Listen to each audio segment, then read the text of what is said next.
Yesu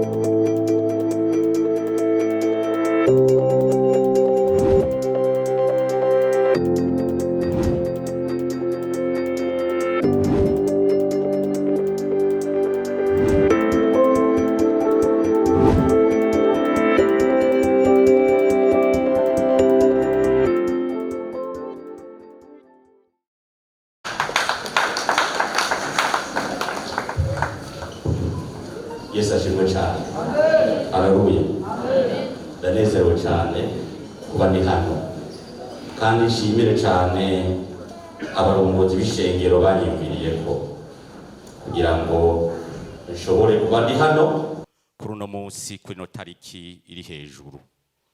Ni iwacu gusa mu Burundi tuvuga ko umunsi uri hejuru, ni tariki kumbure ni uno munsi. Ndagomba rero kugira ngo nitutakaze umwanya kuko nari ndabakumbuye namwe mwari munkumbuye. Imisi yari myinshi cyane. Nagomba dusome amajambo y'Imana atubwira kubijanye no kwirimbura. Kwirimbura umuntu agakora. Ni inkuru niyumvira yuko mu butumwa bwiza bwanditswe na Matayo, Mariko na Luka na Yohana. Niyumvira yuko ariyo yonyene iri muri ibi twita mu Congereza synoptic gospels. Nuvuga yuko ibi byose kuva muri Matayo, Mariko, Luka na Yohana, nivira ko iyi nkuru ari inkuru iza kutubwira ikintu kindi gishasha. Ikindi gira kabiri nuko natoye Imana yamishuriye amajambo akomeye cyane abantu Yesu yavuze ko bahambaye babaye urangira ngo ni nkuri muri Matayo 21 turasoma kuva ku murongo wa 25 na murongo wa 28 kuja ku murongo wa 32 tradusoma Matayo kandi muri uno mwanya indwi ku murongo wa 24 murongo wa 20 kuja ku murongo wa 28 kadusome mu izina rya Yesu Kristo. Dufate Bibiliya zacu havuga ngo muvuga gute, muvyumva gute, niko bitangura kubaza, muvyumva gute yemwe shengero rya Kigobe, muvyumva gute? Habaye umuntu yari afise abahungu babiri, aragenda abarira umukuru ati genda mwana wanje uyu munsi uje gukora mu murima w'imizabibu. Aramwishura ati eka singenda. Maze hanyuma aririmbura aragenda. Aja kuwa kabiri amubwira kuno, aramwishura ati ndagiye muvyeyi, ariko ntiyajayo. 31 none muri abo bombi nuwuhe yakoze ivyose agomba? Baramwishura bati nuwa mbere. Kandi nibaza ko n'ishengero rya Kigobe twovuga tuti nuwa mbere kuko niwe yakoze ivyose agomba, naho bwa mbere yari yabihakanye.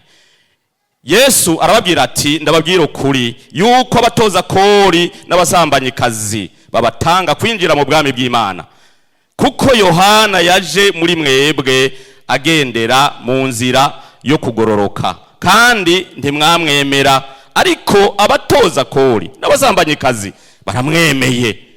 Namwe mubibonye no hanyuma ntimwirimbura ngo mumwemere.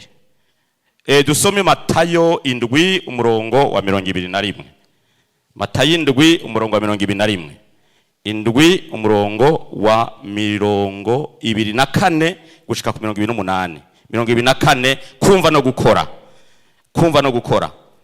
Uwumva ayo majambo yanje wese akayashira mu ngiro asa n'umuntu w'umunyabwenge yubatse inzu yiwe ku rutare. Isegenya iragwa, inkukurira irasendanisha, igihuhusi kirahuhuta, bisurira kuri nyanzu ntiyagwa, kuko umushinge wayo wari wubatswe ku rutare. Umushinge wayo wari wubatswe ku rutare. Ugira kabiri, ariko wumva aya majambo yanje wese ntayashire mu ngiro asa n'umuntu w'imburabwenge yubatse inzu yiwe ku musenyi, isegenya iragwa, inkukura irasendanisha, igihuhusi kirahuhuta, bisurira kuri nyanzu, isenyuka irasenyuka, kandi isenyuka ryayo riba irikomeye. Yesu arangije ayo majambo yose, ishengero ritangazwa n'inyigisho ziwe, kuko yabigisha nk'ufise ububasha, ntase n'abanyabwenge b'ivyanditswe babo. Imana idufashe cyane. Nagomba rero kugira ngo nk'uko Imana yashitse iri jambo ku mutima wanje rivuga ivyerekeye aba bahungu babiri, ni jambo Yesu yakoresheje kugira ngo yerekane ingene abantu bashobora kwakira ukuri, ingene bashobora kwakira, kandi nivyo tuza kuraba, ni naho tuza guhereza kugira ngo dukore igikorwa Imana yashyize ku mutima wanje. Kwirimbura dukoresheje amajambo y'ikirundi kugira ngo tutahure neza, igihushanye cyayo ni ukujana iyo nzira nyene, ntiwirimbure, ntuhinduke. Ni ukuvuga ngo ni kutirimbura. Hanyuma iyo tuvuga kwirimbura, turiko turavuga ikijanye ni ingingo umuntu afata inyuranye n'iya mbere. Ingingo umuntu afata inyuranye n'iya mbere dushobora kuzifata mu nzira zingahe? Mu nzira zibiri. Iyo umuntu yagombye gukora ico yeretswe, hanyuma ubwa mbere akagihakana nkuko twayibonye, mugabo bugira kabiri agaca agishira mu ngiro. Kwirimbura n'igihe umuntu yabwiye ati aho hantu ntuhace, hanyuma ukanabihakana, mbere ikindi gihe ukanagerageza gatoyi, mugabo ukiyumvira uti uyu muntu yabimbwiye ibi bintu ashobora kuba nkunda, hanyuma ugahindukira ukajana inzira yakubwiye. Turabona muri Bibiliya abantu birimbuye, kandi turabona muri Bibiliya abantu batirimbuye.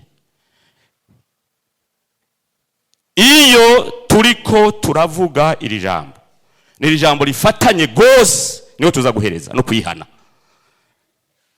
kugaruka, kuva mu nzira itujana mu mahonero, kuko hariho impamvu igira kabiri.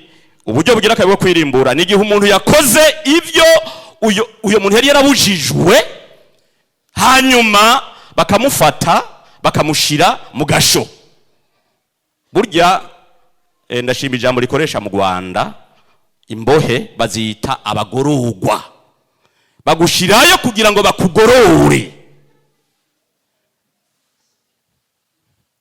Tukuvuga ngo kugira ngo ufate umwanya wirimba, tubona muri Bibiliya umwana w'icangazi niko byagenze, bimaze kumuburira inzara imufashe, Bibiliya ivuga ngo aririmbura, aravuga ati ngo masubire kwa data. Kandi naje kwa data nta kindi nza kumubwira, nza kumubwira ko namanje, kandi ntakeneye yuko anangira umwana wiwe, ariko angire umwe mu basavye biwe, kuko bararya lo minimum ndonka ivyo ndya. Aha nivyo vyerekana canye umwanya ujane n'ivyo. Umuntu rero igihe cyose abwirwa kwirimbura, haba hariho autorité, haba hariho umubwira ibyo akwiye gukora n'ingene akwiye kubigenza. Sindaja muri ana majambo, mugabo ngomba nereke yuko hariho ibintu umuntu ategerezwa kwisunga kugira ngo umuntu yirimbure. Haba hariho umubwira ibyo akwiye gukora n'ingene akwiye kubikora. Uyo nawe abikura he? Abikura mu ndinganizo z'imico y'abantu, imico yacu myiza itegeka abavyeyi kubwira abana ibyo bakwiye gukora. Imico yacu myiza irashobora kudufasha kugira ngo dutumbere inzira neza. Nuvuga hategeza kuba hariho ikintu gihari abavyeyi bakoresha comme autorité ku mwana kugira ngo ashobore gukora ivyo se amubwiye, nkuko tubibona hano biriko biravugwa hano mu ijambo ry'Imana. Hariho ivyo twokwita amategeko, tuvuze nk'akarorero, abavyeyi b'ishengero barashobora gukoresha autorité ico dukwiye gukora bisunze itegeko rihambaye cyane, Bibiliya, ijambo ry'Imana. iyo dukoresha Bibiliya ijambo ry'Imana nk'abarongozi dufise autorité yo kubwira abantu ico bakwiye gukora n'ingene bakwiye kubigenza twisunze ivyanditswe. Ijambo rigira gatatu kumbure noshobora kuvuga ni abavyeyi mu gihugu. Turafise abavyeyi mu gihugu, hariko haravuga ngo leta mvyeyi. Barabisiguye neza, singomba kuja ku ruhande ivyo bavuze bati ni leta ishingiye ku mategeko. Nico gituma ari umuvyeyi wa bose, uko itegeko mu gihugu riza kuri bose. Nukuvuga ngo hariho autorité bafise, mugabo nabo nyene barafise ivyo bisunga ibwirizwa shingiro n'ayandi mategeko mperekeza, mu kugira ngo bagire ico batwereka ingene dukwiye kubikora n'ingene dukwiye kubigenza. Jewe ndafise umuhungu tuvukana kuri mama wacu, ngo mafatire kuri ivyo nyene bijanye n'igihugu n'ico bategerezwa gukora kugira ngo ibintu byose bigende neza. Naramubwiye nti kwishengero ribonetse hariya ku Muzinda, ndakwinginze va muri ivyo vyumba by'amasengesho genda hariya. Ariko abibandanije hari icaha yakoze, atwaza inda umukobwa w'umunyeshuri. Hanyuma rero muraza amategeko ingena agenda ingena ameze. Ubu ari hariya mu mpimba bamwandikiye imyaka 25. Hariho amategeko, hariho ingene ibintu bitegeza kugenzwa. Dutegerezwa kumenya guca muri ivyo tabiciyemwo, hariho ibihano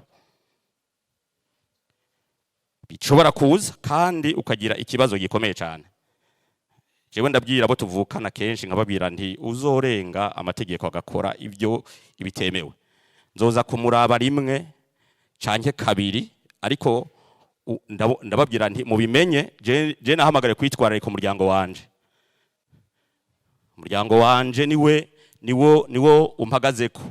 Gusa nimwigenza nabi mukarenga kuvyo igihugu kivuga, mukarenga kuvyishengero rivuze yerekanye ingene ibintu bikwiye kugenda, jewe ntituri kumwe, ndabasezeye. Hariho kandi tuko turavuga umuvyeyi w'igihugu, cyamvuga umuvyeyi rero ari hejuru ya bose, umuvyeyi wa twese. Uwo muvyeyi wa twese ngira mvuge muri uno mwanya suwundi ni Imana. Twaragiye uwundi munsi tuvugana, hari ikibazo kanaka tuvugana na buramatari. Buramatari avuga ati jewe ikintu cavuzwe n'uri hejuru yanje kibaco kitabaco jewe ndagishira mu giruko nyene.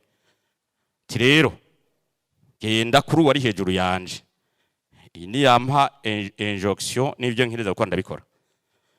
Ti mugabe ivyo vyanse hariho nawe nyene uri hejuru yiwe, murashobora guca no kuri yari hejuru yiwe, kandi nimwamushikira agatanga intumbero jewe nshashira mu ngiro ivyo nyene. Ti mugabo kuri uyo ari hejuru ya twese vyanse, ti hariho data wa twese wo mwijuru, mumubwire avugane nawe kugira ngo atwemeze ivyo dukwiye gukora. Ndagomba mvuge nti gihe cyose kumvira canke kwirimbura n'ikintu gihambaye cyane, nkavuga nti aba nibo badufasha kubijanye no kumenya ingene dukwiye kwirimbura, kuko aribo baduha intumbero. Abavyeyi baraduha intumbero, abavyeyi bishengero baraduha intumbero, abavyeyi mu gihugu baraduha intumbero, umuremyi w'isi n'ijuru Imana yacu niduha intumbero. Tuje rero mu ijambo ry'Imana turabe icyavuzwe kuri aba bantu. Hari ibintu bivugwa hano kandi bikomeye cyane, naco gituma twese turi hano munyumvirize. N'abana babiri mu muryango, abo bana babiri mu muryango w'abahungu, se abafise ko ububasha no kumwerekeza ivyo akwiye gukora, na cyane cyane mu gihe akiri mu mutamana, akiri mu rugo. Hari gihe twebwe tuvuga abakiri mu rugo, mugabo mu bindi bihugu bavuga ngo ari munsi y'imyaka 18. Amaze kurengiza imyaka 18 afise uburenganzira bwose imbere y'amategeko gufata ingingo ashaka, kandi nawe yoyifata nabi ingaruka mbi zimugarukako. wenyene, apana umuryango, apana se, apana nyina. Aha rero bari abahungu babiri. Se aragenda aravuga ati wewe rero ukwiye kuja hariya mu Ruzeye, kuja mu ruzabibu kuja gukora. Hanyuma muri uwo mwanya biramugora uwa mbere, arabihakana. Ti data jewe singenda mu bintu Imana yahaye abantu, harimo guhitamwo ivyo bagomba, ivyo bashaka mu buzima bwabo. Avuga ati jewe singenda, noir sur blanc, singenda. Mugabo ijambo ry'Imana ryatubwiye ngo aririmbura. Avuga ati ibi ndabibwiwe na papa, nabibwiwe na data, none ko ndabibwiwe na data, hariya ntumye, jewe ndagiye. Acaragenda. Ntiyanagarutse kubwira se ati jewe ndagiye. Oya, aha Bibiliya itubwira ngo acagenda kuwa kabiri. Agiye kumubwira kabiri, nawe acamubwira ati jewe data ndagiye, ivyo uvuze ndavyemeye, ndagiye. Ariko ntiyagenda. Hari ijambo ry'Imana ryatubajije ati mbega none muri aba babiri ninde yabaye umuntu mwiza w'akarorero yumviye ico se yari yavuze? Nuwari yabihakanya akagenda, canke nuwavyemeye akareka kugenda? Inyishu twese turashobora kuyitanga, n'uyo yabihakanye mu nyuma akirimbura. N'iri jambo kwirimbura, n'iri jambo kwiraba mu mutima, n'iri jambo Imana yashize mu mutima wanje. Aririmbura, aca aragenda. Kandi amaze kugenda hari ico Yesu yavuze gikomeye, gihambaye cyane ngaha. Cavuga ati, kandi yari kabwira abandi, yari kabwira abantu bakomeye cyane b'idini y'Abayuda bahambaye mu vyanditswe, babizi cyane, nibereka arabwira. Ariko kandi arababwira ijambo rikomeye, rihambaye, rikomeye cyane, mbere nateye n'ubwoba. Arababwira ati, Yesu arababwira ati ndababwira ukuri yuko abatoza kori n'abasambanyikazi babatanga kwinjira mu bwami bw'Imana. Kandi ndatangara muri Bibiliya irafise formule yayo. Aho ivyaha vyagwiriye niho ubuntu bw'Imana bwagwiriye. Nuvuga abantu banyota ukuri bakeneye kukwakira ico gihe, ni navyo vyagoye kumutahura Yesu Kristo. Arashobora kuvuga ngo sinaje kurondera abakomeye, ariko naje kurondera abagwayi. Sinaje kurondera abita yuko babizi, ariko naje kurondera batabizi, kugira ngo bamenye ukuri, bamenye ko ubwami bw'Imana buri hafi. Ico ngomba kuvuga kijanye no kwirimbura, no kuraba umutima wawe, kavuga uti ndiko ndaca mu nzira y'ukuri canke ndiko ndaca mu nzira itari y'ukuri. Data wo mwijuru avuga iki mu ijambo ryayo? Avuga iki mu ijambo ryanyu? Ngomba ndababwira ijambo rikomeye cyane, teme ikomeye cyane muri Bibiliya, ihambaye gusumba izindi zose, ni kwihana. Kwihana ni ijambo rihambaye cyane. Kwihana, gusaba imbabazi, gusaba ikigongo Imana, ukongera ugatunganya n'uwo ari ruhande yawe mufitaniye ikibazo. Nivyo Imana itugombako, nivyo Imana itugombako. Niko kwirimbura, niko kwiraba, hanyuma ugafata ingingo nziza ibereye ivuye mu vyanditswe. Kugira ngo rero bidufashe, kugira ngo dutahure ibi, hari umuntu Yesu yavuze akomeye cyane. Uwo muntu yavuze Yesu akomeye gose mu bavugishwa n'Imana ni Yohana Umubatizi. Yaramuvuze ko gose. Mugabo yaravuze yuko uwizera, uwakira Kristo, umuta muri twebwe amusumba. Haleluya. Ni jambo rihambaye cyane. Nagomba dusome Luka 7 umurongo wa 28 gushaka umurongo wa 30. Luka 7 umurongo wa 28 gushaka umurongo wa 30. Turaca dusenga Imana kuko hari yande majambo nkeneye ko dusoma tuzoba turangije, kugira ngo umuntu wese agire ico ashobora kubwira Imana, kugira umuntu wese aronke ico ashobora kubwira Imana. Luka 7 umurongo wa 28 gushaka ku murongo wa 30. Dusome mu izina rya Yesu Kristo. Havuga ngo iki? Murongo wa 28 havuga ngo ndababwire mu bavyawe n'abagore nta uruta Yohana, ariko mutoya muri mu bwami bw'Imana aramuruta. Kandi abantu bose n'abatoza kori bumvise Yohana bemeye ukugororoka kw'Imana kuko babatijwe na Yohana. Ariko abafarisayo n'abigisha ivyagezwe bibujije inama z'Imana kuko batabatijwe nawe. Imana idufashe cyane. Ijambo rero yavuga Yohana umubatizi rijanye no kwigarura riboneka mu butumwa bwiza bwa Matayo igice ca 3 umurongo wa 6. Igice ca 3 umurongo turatangura umurongo wa 2, umurongo wa 6 n'umurongo wa 8 kugira ngo tuhasome hadufashe gutahura uyu Yohana umubatizi ubuzima bwiwe, ingene Imana yamuhamagaye n'ingene yari karakora. Umurongo wa 2 havuga ngo atanguye ibikorwa byiwe yatanguye ijambo rihambaye cyane rivuga ngo yavuze ngo mwihane kuko ubwami bwo mwijuru buri hafi. Mwihane kuko ubwami bwo mwijuru buri hafi. Umurongo wa 6 nawo ugacuza ukavuga ngo ucutubwira ijambo rivuga ngo babatizwa nawe muri Yorodani batura ivyaha byabo. Mwihane, kwihana bijana no kwatura ibyaha umuntu agenderamwo. Niko kwigarura ku bantu. Mu kwigarura twature ibyaha byacu, dusaba Imana itugirira imbabazi. Umurongo w'8 havuga ngo nuko nimukomere. Umurongo w'8 havuga ngo nuko nimukore ivyerekana ko mwihanye koko. Iyi ni version nshasha. Version ya kera ivuga ngo mwame ivyamwa bikwiranye no kwihana. Kwame ivyamwa bikwiranye no kwihana n'ubuzima bwacu bwa misi yose. Mbega tubayeho gute hariya ku kazi? Tuvuga ukuri, tugendera mu kuri. Mbega ntavyo dukora bidaheje Imana icubahiro ubugingo bwacu buzi atawundi muntu abuzi. Nanerejwe cyane n'indirimbo yarimbwe na Vyizigiro ntaho twoyinyegera. Iyo Mana yo mwijuru ntaho tuyinyegera, iduhamagara kwirimbura no kugaruka mu nzira zayo. Igihe cyose twebwe abantu twama tuja kure y'Imana, ariko Imana nayo yamirikira iradusaba kugira ngo tusubire kandi tuyegere. Ayo ni majambo yavuze Yesu Kristo nawe. Ijambo yashikirije hajya nyene kuri 4 rihambaye cyane rifatanye n'iri. Avuga ngo iki 4:17 avuga ngo guhera ubwo yaravuye hehe, yaramaze iminsi 40, ari iminsi 40 n'amajoro 40 ariko arisonzesha kuko igikorwa yaragira tangure. Avuga ijambo rihambaye cyane avuga ngo guhera ubwo Yesu atangura kwigisha ati mwihane kuko ubwami bwo mwijuru buri hafi. Abantu bakwiye kwihana kuko ubwami bw'Imana buri hafi. Mbere ijambo ry'Imana rivuga ngo utejejwe ntazobona Imana.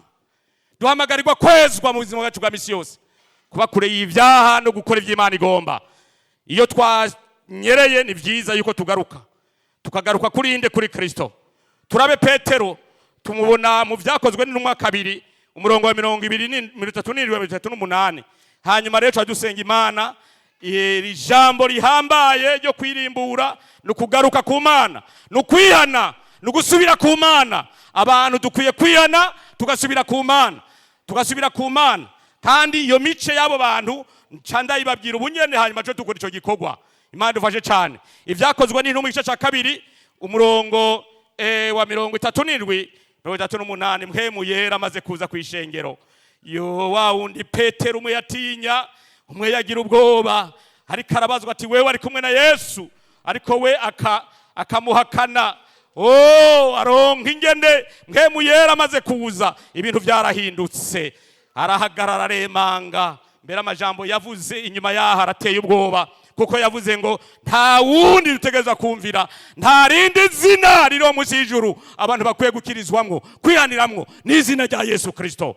Umurongo wa 37:38 tuzoba turangije uno mwanya wacu, hanyuma duce dusenga Imana. Havuga ngo iki? Benshi bahindukirira Imana bumvise ivyo bibacumita mu mutima, babaza Petero n'izindi ntumwa bati bagabo bene data, mbega tugire dute? Petero arabishura ati muhindukire, mwirimbure, mwihane umuntu wese muri mwebwe abatizwe yinjizwe mu izina rya Yesu Kristo, muri Kristo mubone guharirwa ibyaha byanyu kandi muzohabwa ingabire ariyo mpemu yera. Imana ishimwe cyane. Haleluya. Abagabo batatu bakomeye cyane je mvuga muri Bibiliya, uvugwa na Yesu n'ivyo Yesu yagiye avuga kuri Petero. Bavuga ijambo rikomeye cyane, ijambo ryo kwihana, ijambo ryo kwirimbura. Urya mwana yaririmbuye aragenda gukora igikorwa se yamuhamagariye, aririmbura mu mutima avuga ati na sininda guca kwa papa, ndagiye ivyo yambwiye nivyo ndabishize mu ngiro. Undi nawe yaramuhenze ati ivyo ntavyo nshobora gukora. Nimunyumvirize rero, iyo ijambo ry'Imana rivuzwe, iyo ukuri kuvuzwe, haba mu muryango, haba mu gihugu, haba mu ishengero, hariho inzira zine abantu twese ducamwo. Inzira ya mbere, kwemera ibivuzwe ugakurikira ugakora. Kwemera ibivuzwe ugakora, iyo ni inzira ya mbere.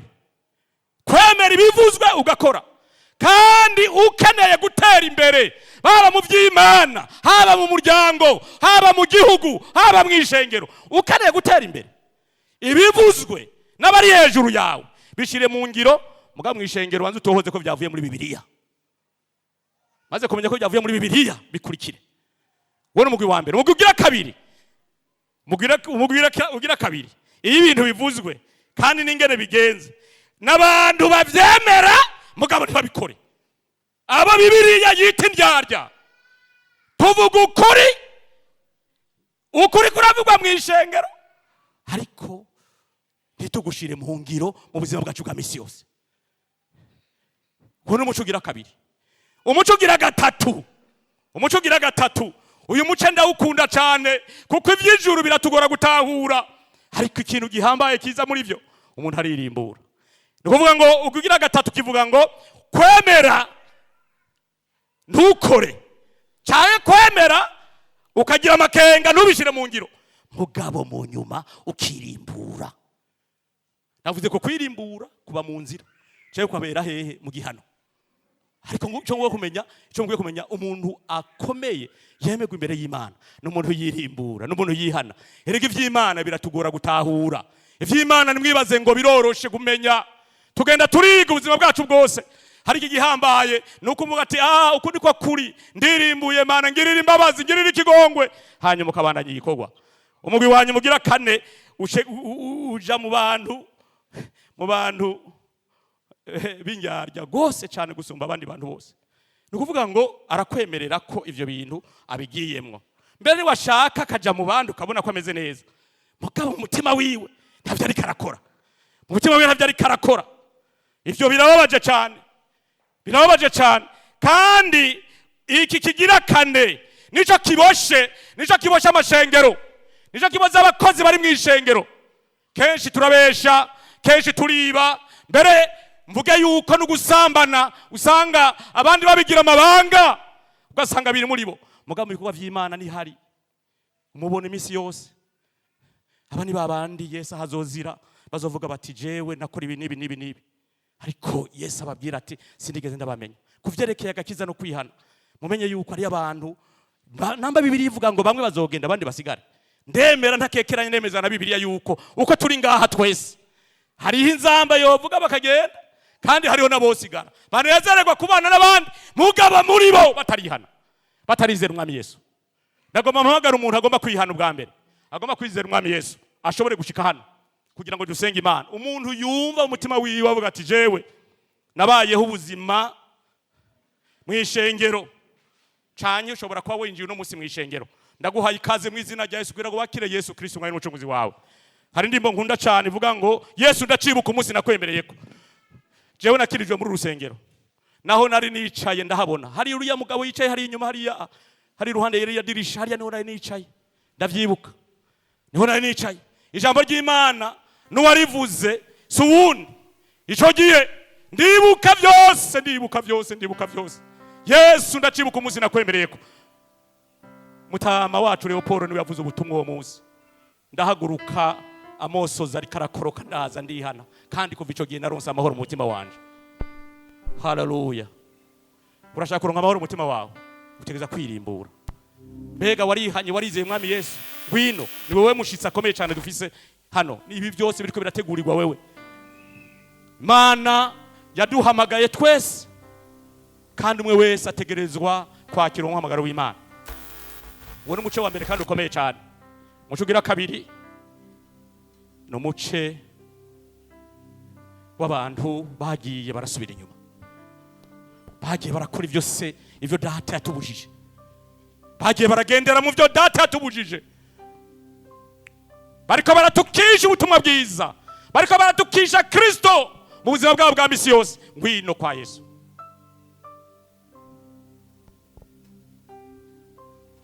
Duce bugufi hanyuma dusenga Imana. Mwihane, twirimbure, dusubizeho imigendere yacu myiza n'Imana. Imana iguhezagire cyane, Imana iguhe umugisha.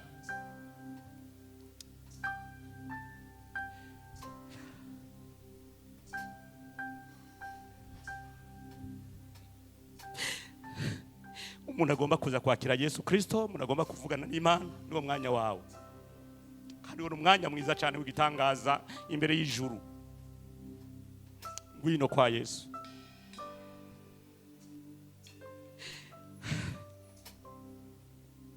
Ngwino kwa Yesu.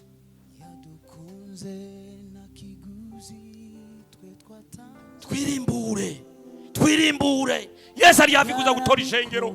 Twirimbure, twangire ivyo Satani ariko aradukoresha. Ndaguhaye ikaze mu izina rya Yesu, kandi sintebya ikibwirwa n'icumva, icyerekwa n'ikibona. Ndazi ko mpemu yera ariko aravugana nawe, kandi maze igihe ndikunda gusengera. Imana ibahezagire cyane abantu bose bariko barumva ico mpemu ariko aravuga mu mitima yabo. Ngwino wihane, ngwino wirimbura mbere y'Imana.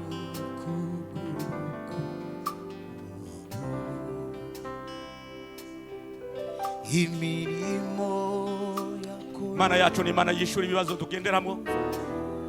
Kibazo cyose ufise, ivyo byose byakunaniye guheba, ivyo byose byakunaniye kureka, ngwino kwa Yesu.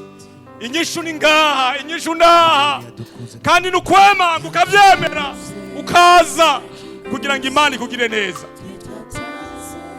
Ndabahaye ikaze mu izina rya Yesu Kristo.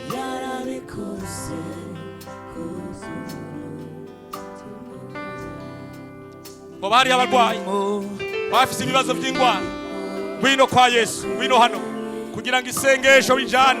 Ngwino hano. Bari umuntu afise ikibazo cy'ingwara agendanye umwanya muremure, ngwino hano kugira ngo abakozi b'Imana bagusengere. Niwo mwanya wawe mwiza, niwo mwanya wacu mwiza kuvugana n'Imana, hanyuma abakozi b'Imana bakaturambika ku biganza. Ibibazo byose ufise ni umwanya wo kubizana imbere y'Imana.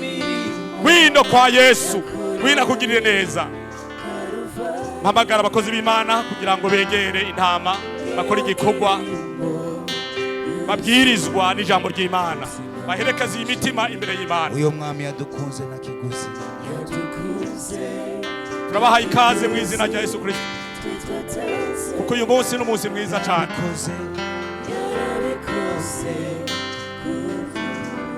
Dusabe mutama wacu Leopold asenge, yongera acakora n'ibindi byose bijana n'iki gikorwa.